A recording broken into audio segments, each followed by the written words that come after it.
পৌঁছিন রহমতগঞ্জের বলে মেল বলে চালু হয়েছে, লোক নিতেছে। দেখি কাজ জিজ্ঞেস করি, যদি এই চান্সে যদি মেলে একটা চাকরি মাকরি পাই।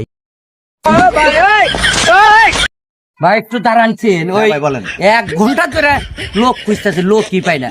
এই রহমতগঞ্জ মেল বলে চালু হয়েছে। এতদিন পরে একটা পাগল পাইলাম মনে হয়। হ্যাঁ, চালু হয়েছে, অনেক লোক নিতেছে, ব্যাপক হারে লোক নিতেছে। গেলি পাইবেন ভাই, আপনি যান, এদিক দিয়ে যান। তো ধন্যবাদ ভাই, আপনাকে ধন্যবাদ। নিজ হওয়াতেই কইল না হইল, দেখি গেট গেট আগে থাপড়াই, তারপরে দেখতেছি। ভাই আমি হ্যালো বারান, কথা আছে আপনার হাতে। আসসালামু আলাইকুম ভাই। ওয়ালাইকুম আসসালাম। আপনি এখানকার লোকই? হ্যাঁ, এখানকার লোক।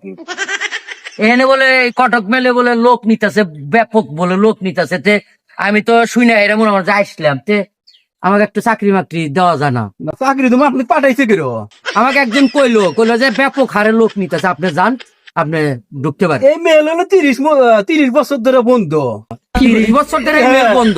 এই রহমতগঞ্জের এই মেল? হ্যাঁ, 30 বছর ধরে বন্ধ। তাহলে ওই লোক আমাকে কবো না যে মেল বন্ধ, আপনাকে না ভুয়া খবর কেরো দেয়।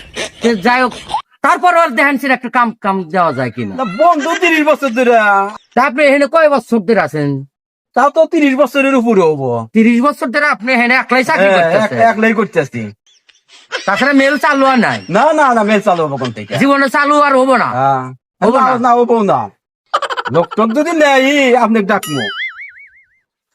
আপনি তো তাহলে ভালোই আছেন, এইভাবে বৈষ্ঠা খালি সরকারের টেয়াগোনা খালি নিতেছেন। আপনি কার কি কম?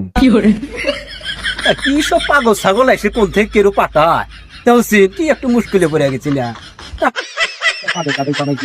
কোন থেকে